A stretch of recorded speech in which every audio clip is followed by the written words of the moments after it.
The conference room felt smaller than it should have. Uncle Barrett stood at the head of the mahogany table, reading my grandfather's will with a voice that dripped false sympathy. Relatives filled every chair, their faces carefully blank. When Barrett reached my name, he paused dramatically and looked directly at me.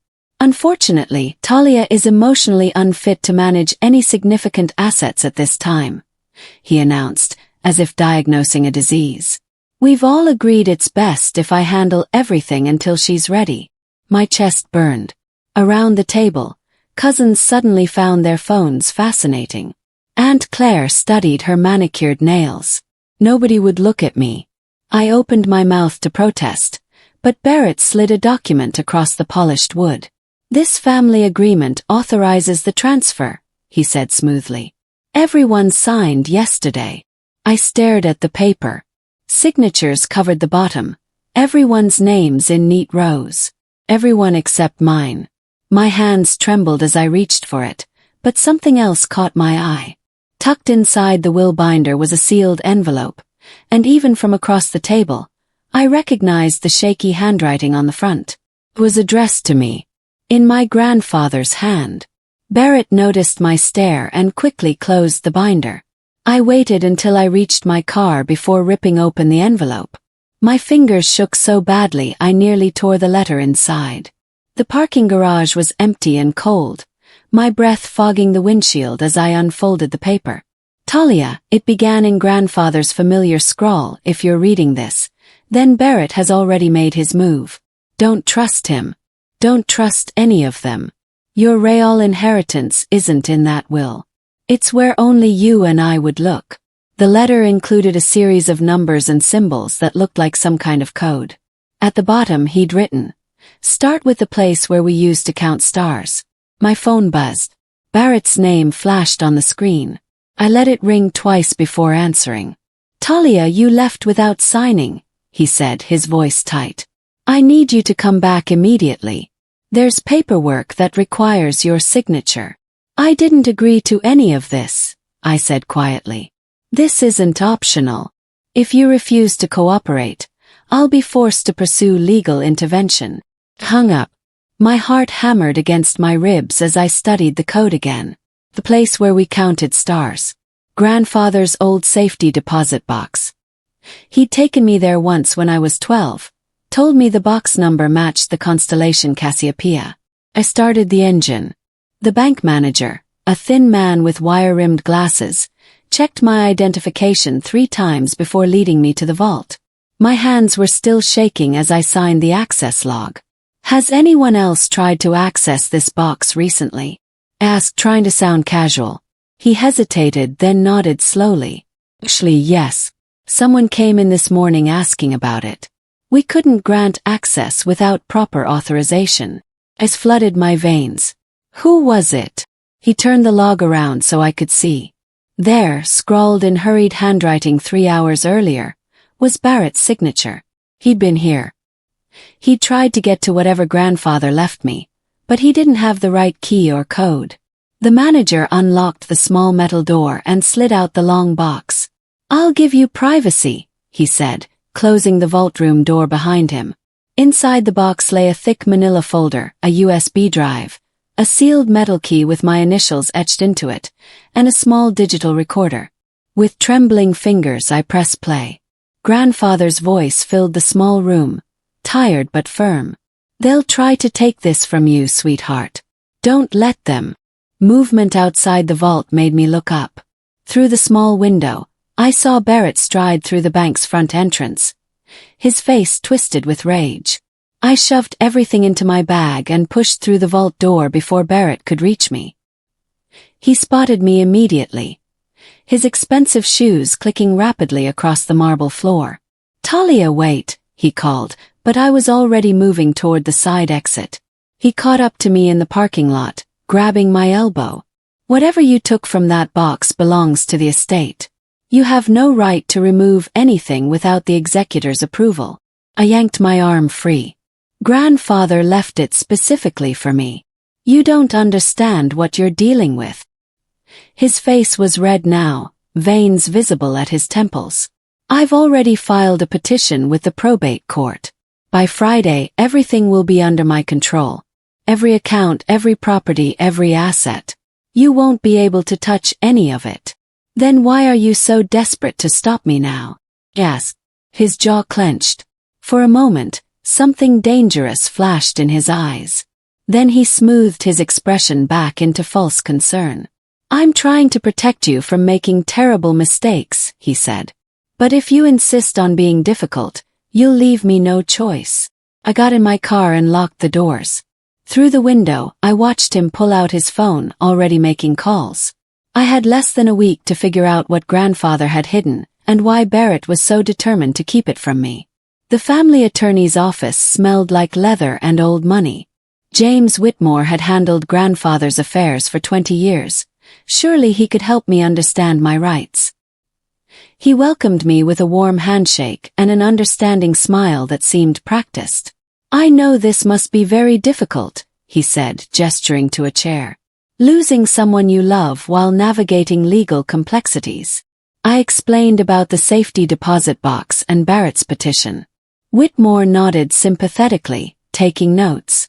Barrett is within his rights as executor, he said carefully. But if you believe there are assets not listed in the primary will, we should certainly investigate.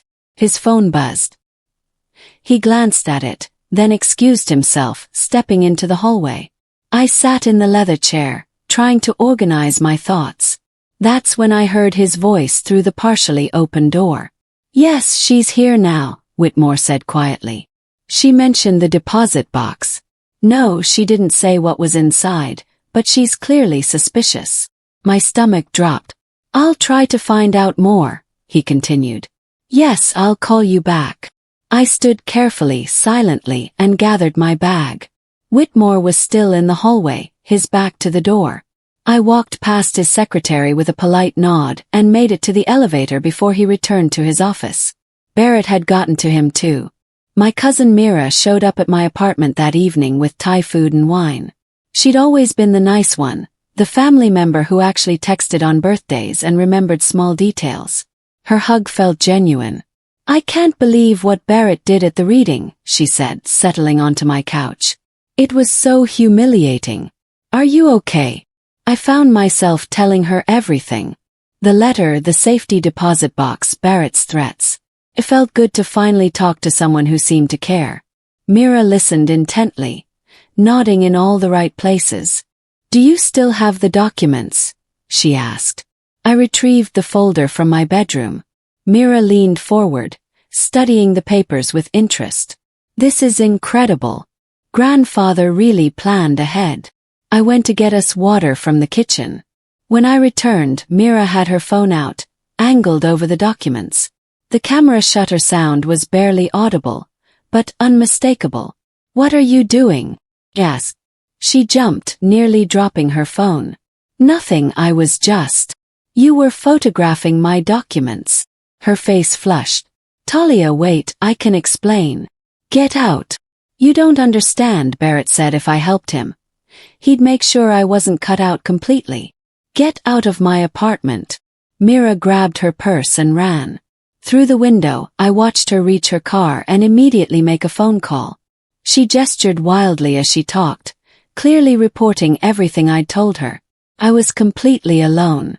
I spent that night analyzing every document from the safety deposit box. Grandfather had left detailed notes, property records, and what looked like a hand-drawn map. The map showed a building I vaguely recognized, one of his old office properties from before he retired. The metal key had a number engraved on it, 447. I compared it to the blueprint grandfather had tucked into the folder. Room 447 on the 4th floor, marked with a small star. The building had been empty for years, scheduled for demolition next month. Whatever grandfather had hidden there wouldn't be safe much longer. I checked the time, 11:30 p.m. The building would be dark, deserted. If I was going to do this, it had to be now, before Barrett figured out where I was going. I packed a flashlight, my phone, and the key. My hands wouldn't stop shaking as I locked my apartment door. Every instinct screamed that this was dangerous, that I should wait, get help, think it through. But Barrett's hearing was in 4 days. Once he gained control, I'd have no chance. I drove through empty streets, my headlights cutting through the darkness. The old office building loomed against the night sky, windows dark and hollow. I parked in the back and approached the side entrance. The door was unlocked. Someone had been here recently. The building's interior was worse than I expected. Dust covered everything, and the air smelled stale and forgotten. My flashlight beam cut through the darkness as I navigated to the stairwell. The elevator had been shut down years ago. I climbed to the 4th floor, my footsteps echoing in the empty corridor. Room 447 was at the far end, its door reinforced with metal plating that looked out of place among the rotting walls. The key slid in smoothly. Someone had oiled this lock recently. Inside, the room was small but carefully preserved. Filing cabinets lined one wall, and a desk held stacks of leather-bound ledgers. I opened the first drawer and caught my breath. Property deeds. Dozens of them, for buildings and land I'd never heard grandfather mention. Share certificates for companies I didn't know he owned. Bank account information for accounts not listed in the will. And every single document had my name on it. Talia Morrison. Primary owner. Sole beneficiary. Grandfather hadn't just left me an inheritance. He'd built me an empire and hidden it where Barrett would never think to look. I was photographing the documents when I heard it. Footsteps in the hallway getting closer. Voices. It has to be here somewhere, Barrett's voice echoed. The old fool wouldn't have gone to all this trouble for nothing. I killed my flashlight and ducked behind the filing cabinets. The door swung open. Light from a phone flashlight swept across the room. Barrett entered first, Mira close behind him. Are you sure she said the old office building? Barrett hissed. That's what the map showed, Mira replied. Her voice was defensive. I got a clear picture of it. Well, it's empty. Maybe she already came and left. Barrett moved to the desk, rifling through papers. I pressed myself further into the shadows, barely breathing. Talia's too soft to actually use any of this anyway, Mira said. Even if she found it, she wouldn't know what to do with it. She's sharper than you think, Barrett muttered. Her grandfather was teaching her things. I should have seen this coming years ago. He slammed a drawer shut in frustration. Nothing here matches the will inventory. Where did he hide the real documents? The lights flickered suddenly, some automatic system kicking on. For a brief moment, the hallway outside illuminated. Bolted. There! Barrett shouted. I ran for the stairwell, their footsteps pounding behind me. I hit the stairs at full speed, taking them 2 at a time, my phone clutched in one hand.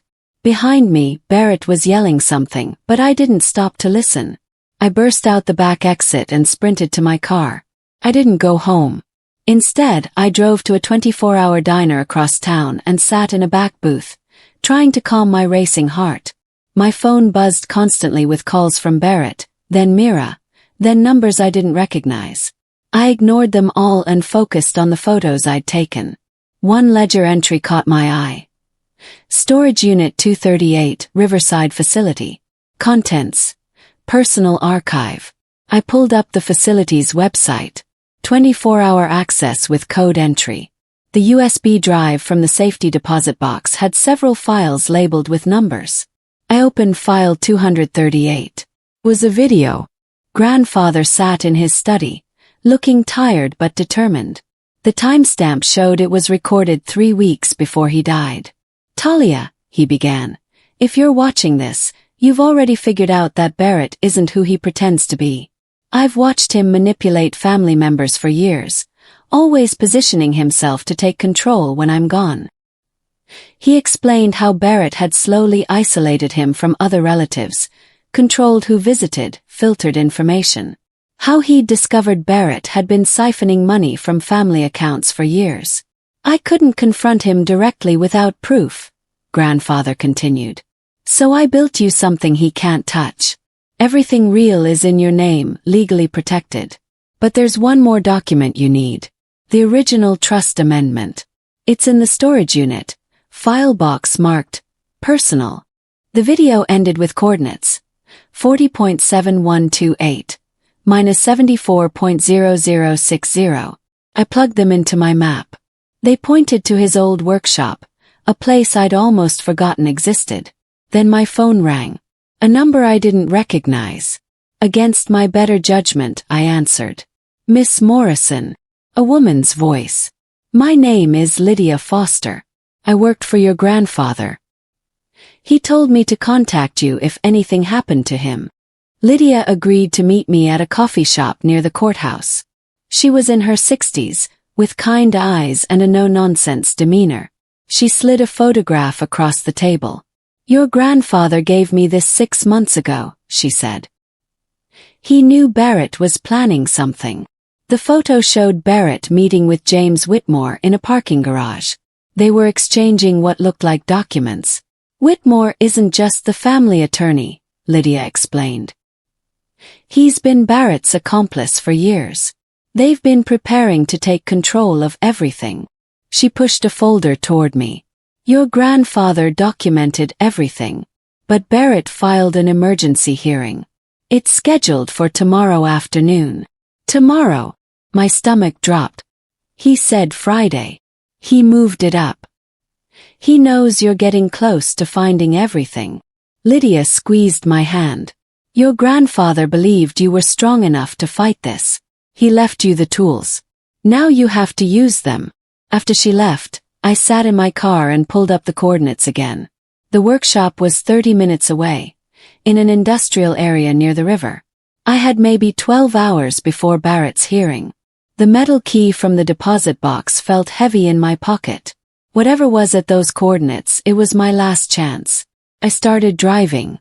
The workshop was a small concrete building wedged between two warehouses. I'd been here once as a child. Had vague memories of grandfather showing me his old tools and teaching me how things worked. The door's keypad blinked in the darkness. I tried the code from the safety deposit box. Nothing. Then I remembered something grandfather always said. The answer is always in the stars. Cassiopeia. I entered the constellation's catalog number. 1609. The lock clicked. Inside, the workshop looked exactly as I remembered. Grandfather's workbench still held projects he'd never finished. Tools hung in neat rows on pegboard walls. And in the corner, covered with a tarp, was a floor safe. The metal key fit perfectly. Inside the safe lay a leather portfolio. I opened it with shaking hands. The first document was labeled, Trust Amendment and Declaration of Assets, notarized and sealed. I read through it quickly, my heart pounding. Grandfather had created a separate trust years ago, one Barrett knew nothing about. Every property, every investment, every account that mattered was in this trust. And I was the sole beneficiary. There were letters too, written in grandfather's hand. One explained how he'd discovered Barrett's embezzlement. Another detailed properties Barrett had been secretly planning to sell off once he gained control. The final letter was addressed to me. Show this only when the time comes. Let them think they've won. Then prove them wrong. My phone buzzed. A text from an unknown number. Hearing moved to 2 p.m. today. Barrett is already at the courthouse. I checked the time, 1:15 p.m. I had 45 minutes. I burst through the courthouse doors at 1:58. The leather portfolio clutched to my chest. The hearing room was already full. Barrett sat at the front with Whitmore, looking confident and composed. Various relatives filled the gallery, whispering to each other. Barrett's face darkened when he saw me. He leaned over and whispered something to Whitmore, who immediately pulled out his phone. The judge entered. All rise. Judge Patricia Carmichael was known for being thorough and fair. I prayed that reputation was accurate. We're here regarding the petition filed by Barrett Morrison for emergency conservatorship over the estate assets, she began. Mr. Morrison, you may proceed. Barrett stood, smoothing his expensive suit. Your Honor, my niece Talia is barely 24 years old. She has no experience managing significant assets. Her grandfather, in his final months, was not of sound mind when he made certain promises to her. He painted a picture of me as irresponsible, emotional, unstable. He presented bank statements showing modest savings, implying I couldn't handle money. He showed text messages supposedly proving I was overwhelmed and confused. I never sent those messages. They were fabricated. Whitmore stood next.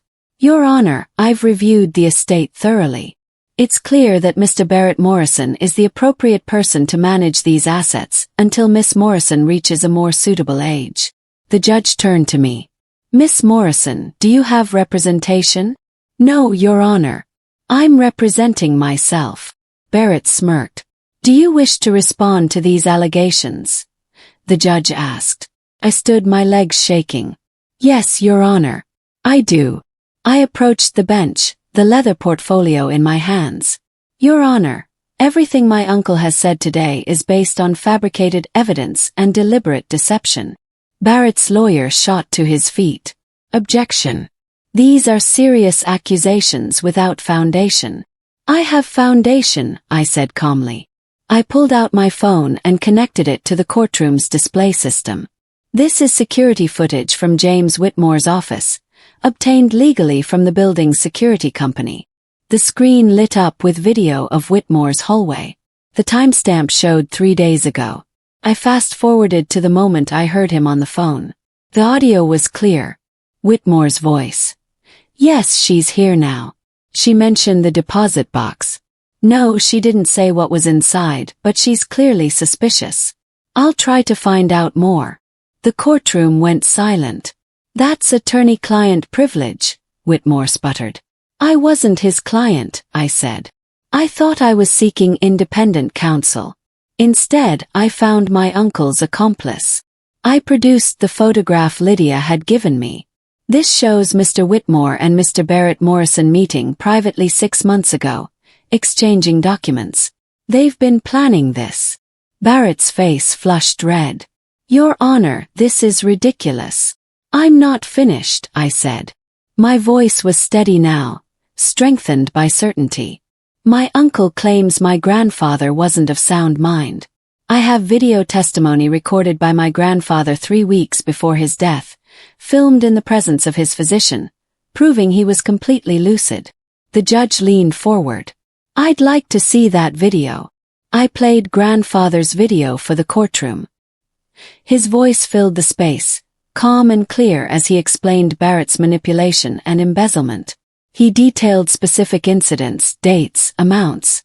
I created a separate trust to protect my true legacy, grandfather said on the recording. My granddaughter Talia is the sole beneficiary. Barrett knows nothing about it, and I intend to keep it that way until after I'm gone. When the video ended, the judge's expression was unreadable. Barrett looked like he wanted to sink through the floor. Your Honor, I continued, my uncle filed this emergency petition claiming he needed to protect estate assets. But he's not protecting them. He's planning to liquidate them. I produced the documents from the workshop. These are communications my grandfather saved, showing Mr. Barrett Morrison's plans to sell off multiple properties the moment he gained control. Properties that have been in our family for generations. Those documents are private, Barrett said, his voice rising. She had no right. They were left to me by my grandfather, I interrupted. Along with this, I handed the trust amendment to the judge. This is a notarized trust amendment, created 5 years ago and updated regularly until 3 months before my grandfather's death. It creates a separate trust containing the majority of his real assets. Every property, investment, and account that actually matters is in this trust. The judge read through the document carefully. And you are listed as sole trustee and beneficiary. Yes, Your Honor. My grandfather removed these assets from the probate estate entirely. My uncle's petition is attempting to control assets that aren't even part of the estate he's been appointed to manage. Barrett stood abruptly. That document can't be valid. Sit down, Mr. Morrison, the judge said sharply. Barrett remained standing, his face bright red. Your Honor, this is clearly a forgery. My father would never have hidden assets from his own son. Actually, he had good reason to, I said. I pulled out another document. This is a forensic accounting report my grandfather commissioned 6 months before his death. It shows systematic embezzlement from family accounts over a period of 7 years. The money was funneled into offshore accounts held by Barrett Morrison. That's a lie, Barrett shouted. The account numbers are listed here, I said, handing the report to the judge. Along with transaction records and bank statements. My grandfather gathered evidence for months. The courtroom erupted in whispers. Relatives who'd been nodding along with Barrett now looked shocked and confused. Your Honor, Whitmore tried. We request time to review these documents. You'll have plenty of time during the fraud investigation, the judge said coldly. She looked at Barrett. Mr. Morrison, did you attempt to access a safety deposit box registered to your niece earlier this week? Barrett's face went pale. I was trying to protect estate assets. Assets that weren't part of the estate, the judge said. Assets that were legally transferred to Miss Morrison years ago. That sounds like attempted theft. No, Barrett stopped, realizing he was digging himself deeper. Your Honor, I said quietly. There's one more thing. I pulled out my phone and played another recording. This one was from the old office building, captured when Barrett and Mira were searching. Barrett's voice came through clearly. She's sharper than you think. I should have seen this coming years ago. Then Mira. Talia's too soft to use any of this anyway. Barrett. Where did he hide the real documents? The judge called for a brief recess. I stood in the hallway, my whole body shaking with adrenaline. Relatives approached cautiously, apologizing for not supporting me earlier. Aunt Claire looked ashamed. I didn't know, she said. Barrett told us you were having a breakdown, that you needed protection. He lied to all of you, I said. The same way he lied to grandfather. Lydia found me near the water fountain. You did it, she said, smiling. Your grandfather would be so proud. When we returned to the courtroom, Mira was standing at the front, crying. Her lawyer stood beside her, looking uncomfortable. Your Honor, Myra's lawyer said. My client wishes to make a statement. The judge nodded. Myra's voice shook as she spoke. Barrett forced me to spy on Talia. He said if I didn't help him, he'd make sure I got nothing from the estate. He told me to photograph her documents and report everything she said. She turned to look at Barrett, who stared straight ahead, his jaw clenched. He also told me he was planning to sell off properties as soon as he got control. He had buyers lined up. He said the family would never know until it was too late. Why are you saying this now? The judge asked. Because I don't want to go to jail for helping him commit fraud, Mira said honestly. And because what he did to Talia was wrong. She's the only one who actually loved grandfather for who he was, not what he could give us. Barrett's lawyer stood. Your Honor, my client wishes to withdraw from this case. The courtroom went silent. You can't withdraw, Barrett hissed at him. I'm not going down with you, the lawyer said, gathering his papers. Find someone else. The judge returned to the bench. I've reviewed the evidence presented by Miss Morrison, and I've consulted with the probate clerk regarding the trust documents. Everything appears to be in order. She looked at Barrett with obvious disdain. Mr. Morrison, your petition for conservatorship is denied. Furthermore, I'm removing you as executor of the estate. You can't do that, Barrett said. I absolutely can, and I am. You've demonstrated clear conflicts of interest, and have attempted to access assets that don't belong to the estate.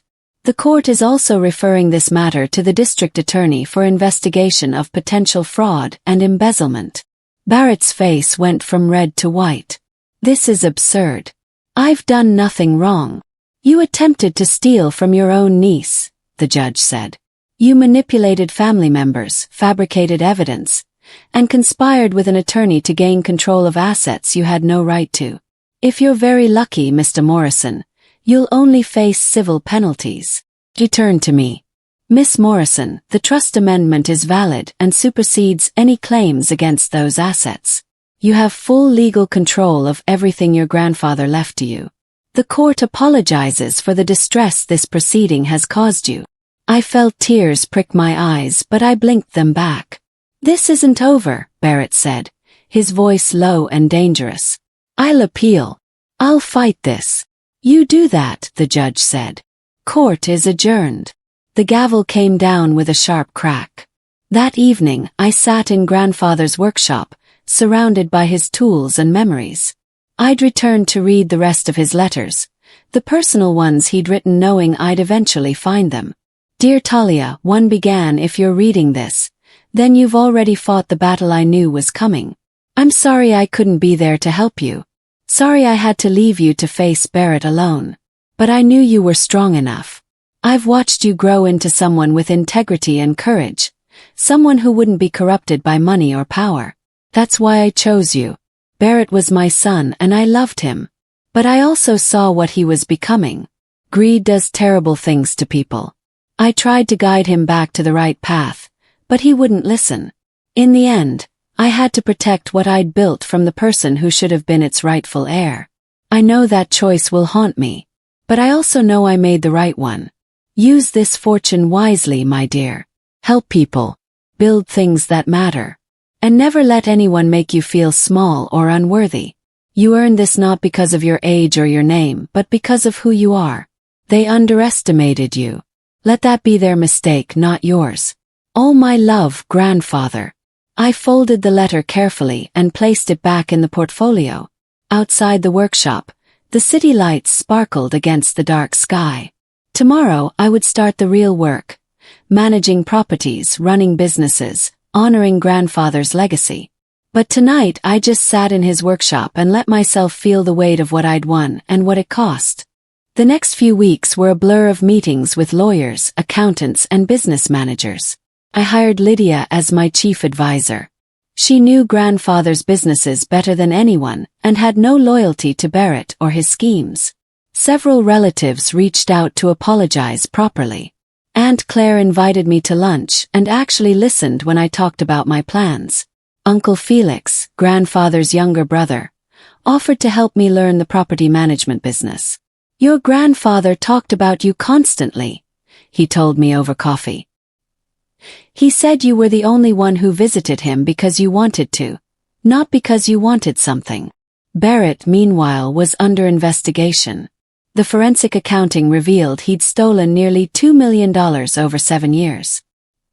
He'd been so confident he'd eventually control everything that he hadn't bothered covering his tracks well. Whitmore lost his license to practice law. Myra's cooperation with investigators kept her out of serious trouble, but she was cut off from the family trust entirely. I didn't feel triumphant about any of it. Mostly I felt tired and sad.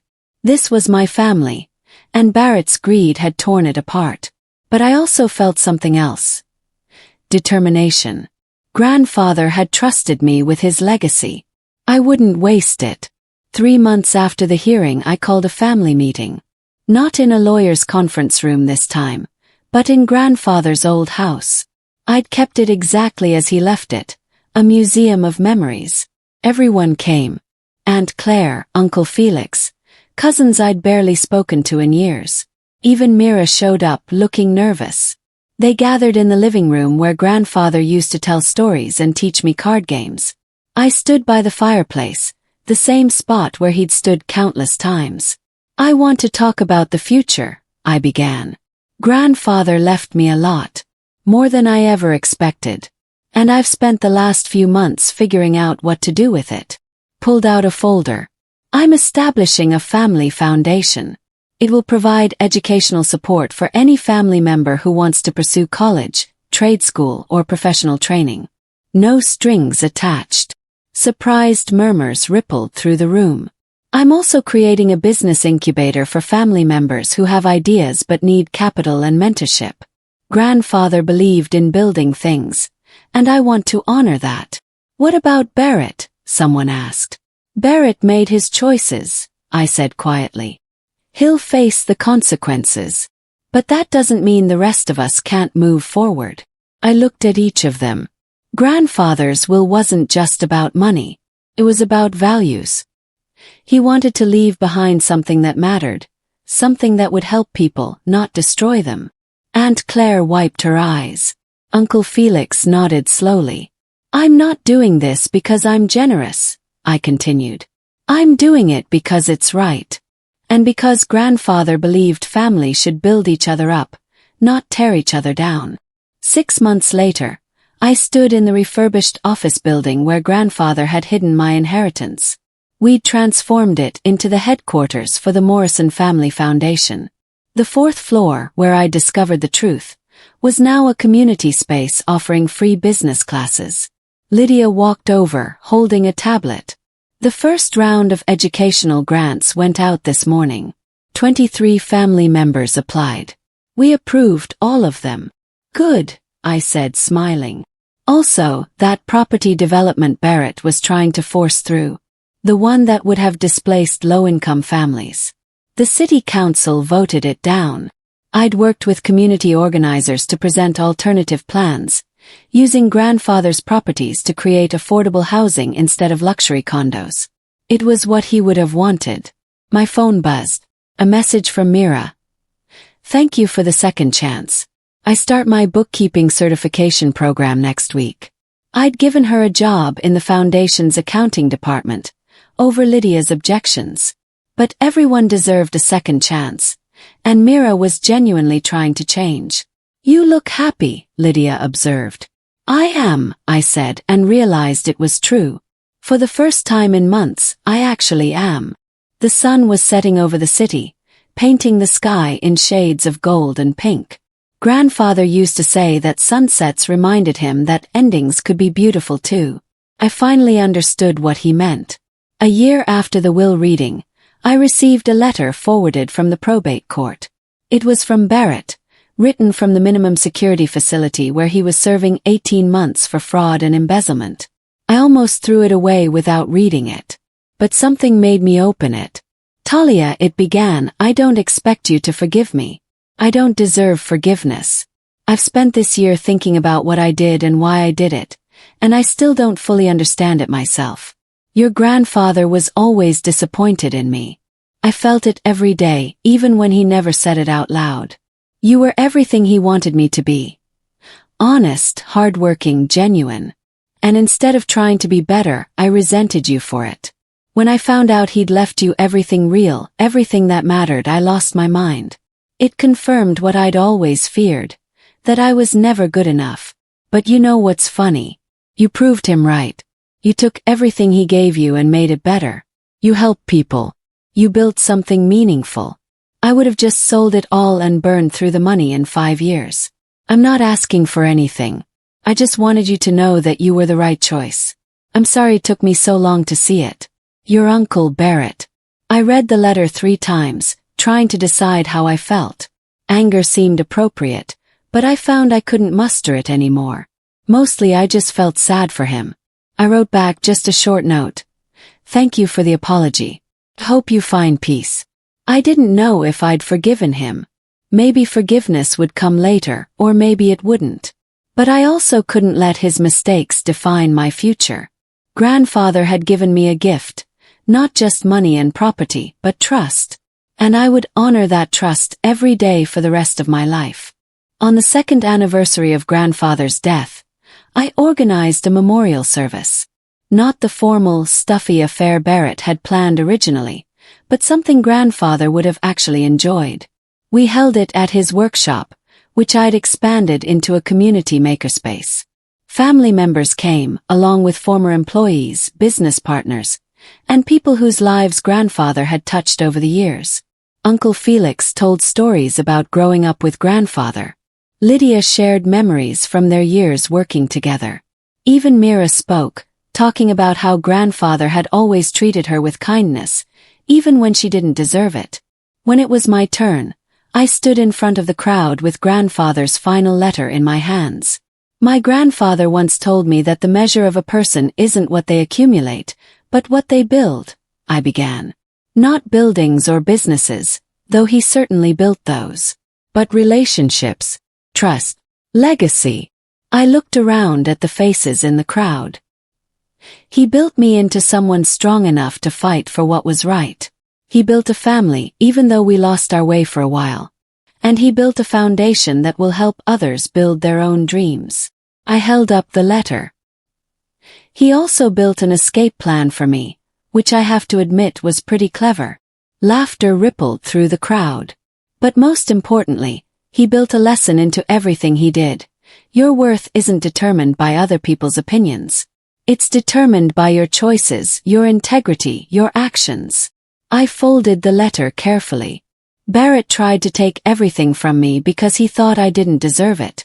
He was wrong. Not because I'm special or better than anyone else, but because grandfather knew I would use it to build something good. And that's exactly what I'm doing. That evening, I stood on the rooftop of the foundation building, looking out over the city. So much had changed in 2 years. I'd gone from a recent college graduate with no real direction to someone managing a multimillion-dollar portfolio and running a foundation that helped hundreds of people. But I was still me. Still the girl who'd counted stars with her grandfather. Still the person who believed in doing the right thing even when it was hard. My phone buzzed with a message from Lydia. Board meeting next week. Also, we got 5 more grant applications. Good ones. I smiled and typed back. Approved. Let's make it happen. Tomorrow I had meetings with city planners about the affordable housing project. Next week I was touring a property that could become a tech training center. Next month I was speaking at a conference about ethical business practices. The work never stopped. But it was good work. Important work. Grandfather's voice echoed in my memory. They underestimated you. Let that be their mistake, not yours. I pulled out my phone and recorded a video, something I'd started doing for my own future self. Dear future Talia, I said to the camera. If you're watching this during a hard time, remember. You fought for this. You earned it. Not because of your age or your name, but because of who you are. Don't let anyone make you doubt that. Ever. I ended the recording and looked back at the city lights. Barrett had tried to take everything from me. Instead, he'd given me the chance to prove exactly who I was. And I'd proven it.